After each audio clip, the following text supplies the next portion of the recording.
To be here and to be able to share this. I hope it helps some people. You know, I always admire people of faith who, when they do have a difficulty, whether it's something as tragic as yours or the everyday trials of life, decide that they're going to not blame God, have a good attitude, and move on. So why don't you just tell us a little bit about your story and what you've been feeling, and we want to help the people watching today because I know a lot of them are probably going through the same thing. Well, I would say that my story's kind of in two parts. You know, there was the part where we were battling the cancer, and Rochelle was really battling the cancer. Yeah. And then the second part was, you know, when she finally did pass away on December the 30th. And so it was about an 8-month battle for us. And what was that like for you, getting all those treatments? It was just, you know, incredibly difficult, as many people know. You know, it's, you know, of course, what I went through was nothing compared to what she was going through. It was very hard. You know, it was very difficult, very, very emotionally draining, spiritually draining on me, my kids, my friends, my church.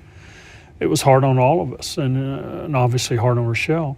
Everything kind of came to kind of a pivotal point in my life on December the 23rd. We were at MD Anderson in Houston, and things were very difficult. Rochelle was not doing well, and it was very hard. And we had a hotel room next to the hospital, and I was walking. I left her room to go take a shower for a minute, and I'd already settled in my mind that we were going to spend Christmas by ourselves there, and because our family was all back in El Paso. My daughter was a week away from having her baby. She couldn't travel anymore. And my son was doing all of our Christmas services, and so I had to be there with her. And I was walking back, and there was a sky bridge there, and I sat down on that sky bridge, and I felt, for the first time, Joyce, in the whole 8-month process, I felt overwhelmed. I just was kind of come to the end of myself. And I was sitting on that sky bridge, and I began to pray, and I really believe that I began to make the Holy Spirit began to make intercession through me. Yeah. And I prayed just some very simple but powerful things. Looking back on it now, I realize that it really kind of set me down a good path. And the first thing I prayed was, I said, you know, Father, whatever happens here, I said, and I'm hoping you let her stay with me. Right. I said, but whatever happens here, I'm never going to ask you why. I'm never going to question why. I'm never going to ask you why. And I never thought of that. It just kind of came out, and I heard it. And then I said, unexpecting that I would say this, I said, because what happens here is not about me and you. It's about you and her. I said, and whatever happens is between you and her. We do try to get into things very frequently that really, to be honest, really just are not any of our business, because there are personal things between an individual and God. And certainly, she probably drew very, very extremely close to God. She did. During that time of discomfort that she was going through. She did. And I try to share with people all the time just the uselessness of having to know why about something that you're just not going to understand. There are things in God that we just don't understand. There are mysteries in God that we don't understand. And a large part of our trusting God and our believing in God and our relationship with God is not just for when we get things the way we want them, but when things happen that we don't understand. Yeah, you know, I think that there's a scripture in Psalms, I don't remember exactly where it was, you know, where David said, I don't concern myself with things too wonderful for me. Yes, I'm familiar with that. And I quit concerning myself with that. It's not literally, the second thing I prayed was, this is none of my business. This is about you and her. Yeah. I did say to the Lord that day on the cross bridge, I said, I just want you to know, in case you don't know, that if she passes away, you're going to have to explain this to her. I said, because she's not going to come in there willingly. Yeah, I heard you say that on a teaching tape I was listening to, that St. Peter probably had to pull her in because she really wasn't wanting to go. Come out and explain this to her at the gate, you know. So, and the second thing I said that night was, you know, she's always been your daughter. And you loaned her to me as my wife.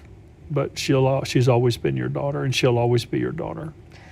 And that just brought for me a lot of comfort peace. for people, something that's coming up in my heart is I'm sure that there are people watching right now that thought, well, if I would have known that my loved one was saved, I could be more comforted. And but I just kind of feel led to tell you that, you don't really know what happens to a person in the last few seconds of their life. And even that, you have to leave that between them and God, and don't torment yourself over something that you're never going to know or understand.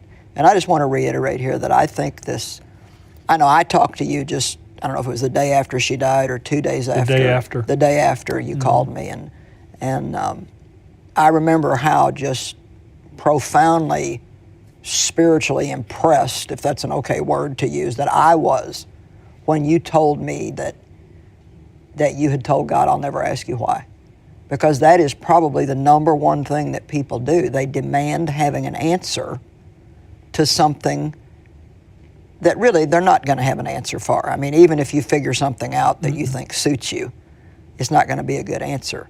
And how wonderful it is to be able to say, God, even in this tragic thing that is so painful to me, I trust you. I looking back on it, Joyce, I think that was probably what set me down the path to where I am today. That I just, and I would love to take credit for it, but it wasn't me. It was the Holy Spirit in me.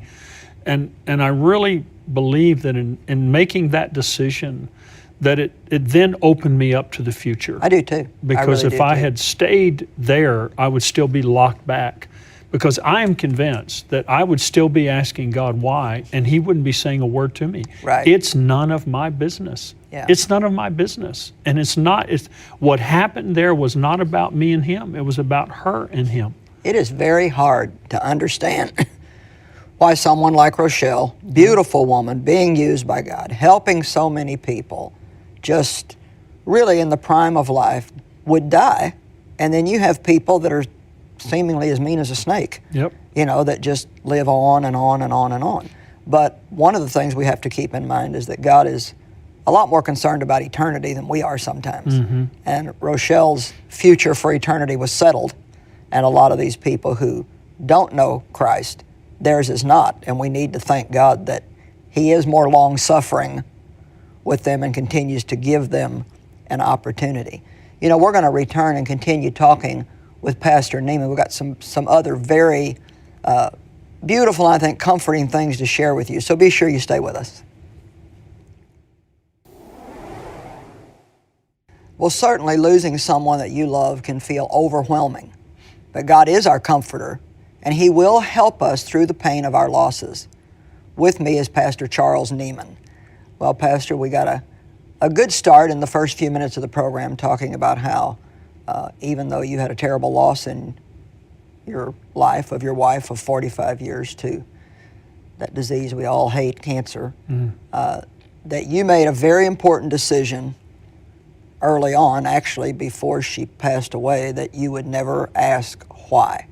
Now, why don't you just continue on, because I know there's a lot of people that are really hurting, and that was a very important first step. But what are some other things that has helped you to recover? I would say that immediately in the next couple of weeks after she passed away, that I basically, looking back on it now, it didn't come to me like this, but looking back on it now, there's been like 4 major things that I've done and continue to do that have really just solidified my life, my kids, my church. Mm-hmm. The first thing I knew when I was driving home that Sunday morning, I was at the first service, our first Sunday morning service when she passed away. She made me go to church that day. Made you go to church. I like that. And so I was driving home, and I had a few moments in the car by myself, and I prayed kind of a Texas prayer, and I said, Lord, please don't let me screw this up. Help me. Well, actually, that's important. I remember hearing that on your teachings, and I kind of want to just explain to the people what you meant by that. That as a believer, as a man full of faith, as a man leading other people, and even just as our witness as a Christian, what did you mean by don't let me screw this up? Well, I knew that I could not let my kids down. Mm-hmm. I couldn't let Jesus down. I couldn't let the kingdom down. I couldn't let my congregation down. I couldn't let my friends down. You didn't all of a sudden want to act like you didn't believe what you'd been teaching people all your life. No, I believe in the abundant life as much now as I ever have. Right. And that, you know, Jesus came to give me that life and came to give that life to And that He Rochelle. loves you. And Absolutely. this didn't happen because you did something wrong. No. I don't know why it happened. It just happened. It just happened. That's you know, right. Welcome to life. God knows. Yeah.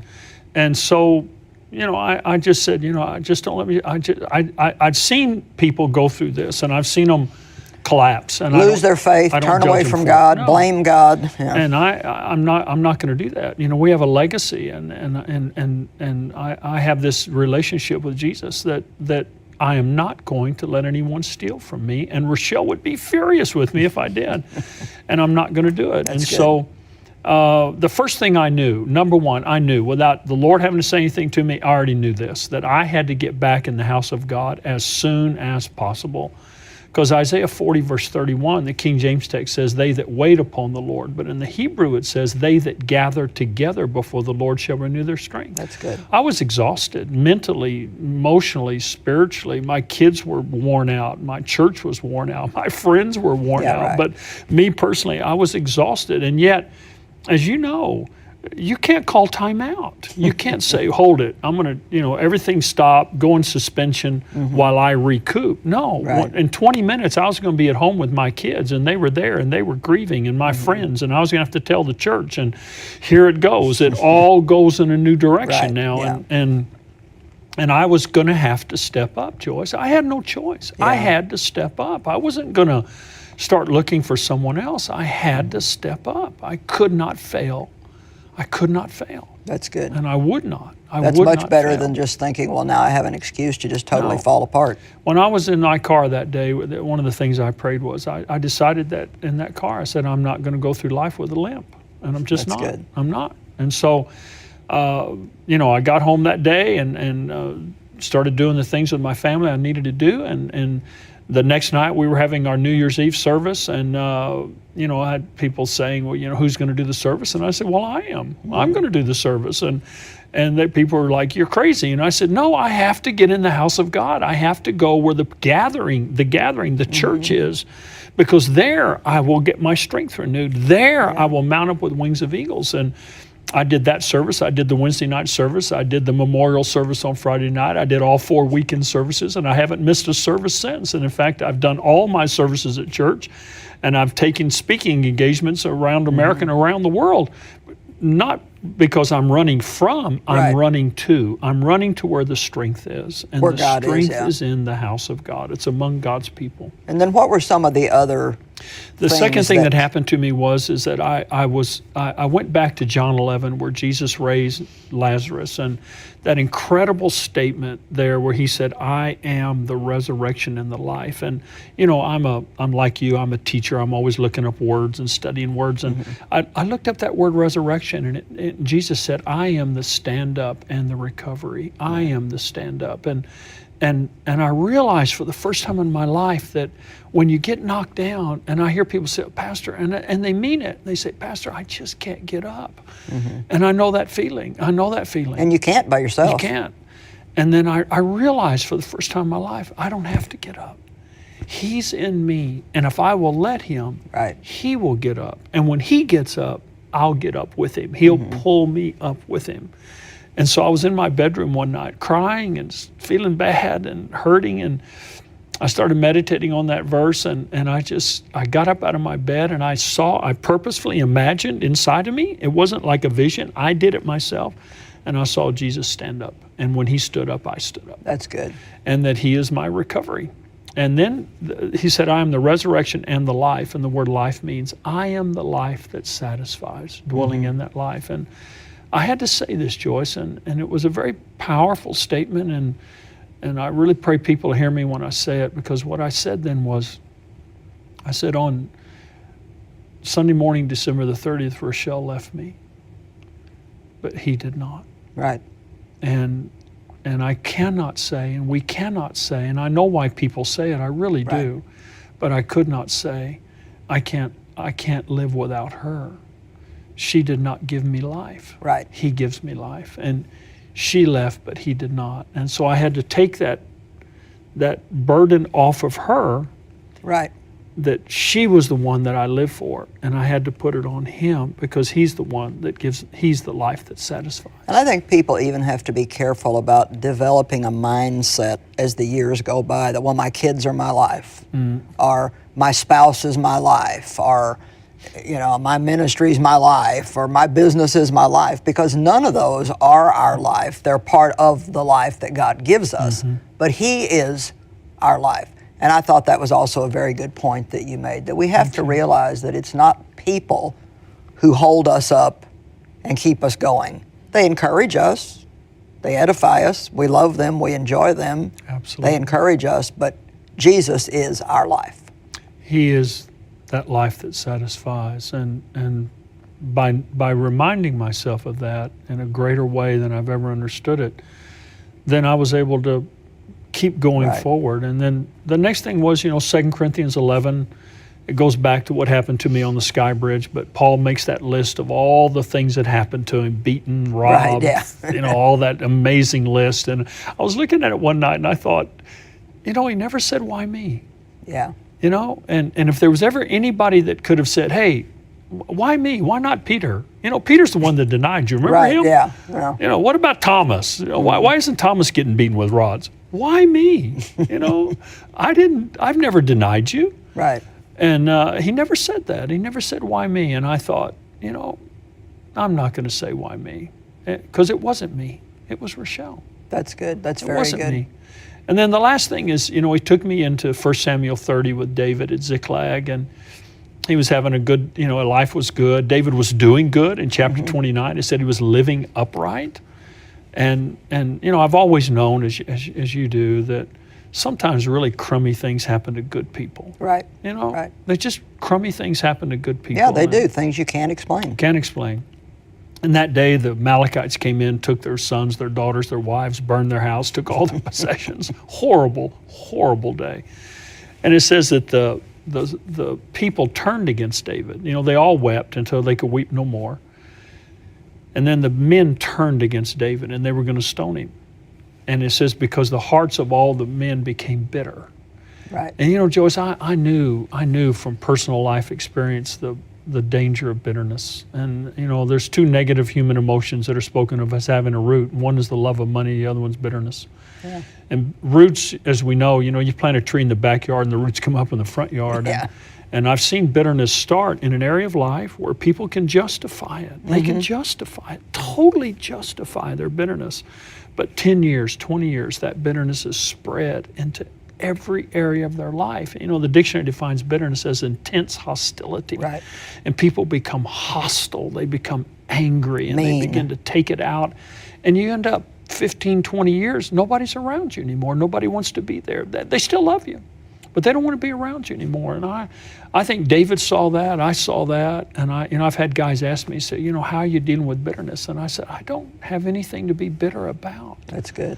This didn't happen to me. It happened to Rochelle. I wasn't the one that went to the treatments. I wasn't the one that That's good. had the surgery. I wasn't You're the not one the one that that's was, not here anymore. Yeah, I'm still here with my grandkids, with Yeah. my family, with my friends, with my church. I'm still here. Although I bet she's happier than we are today. I hope so.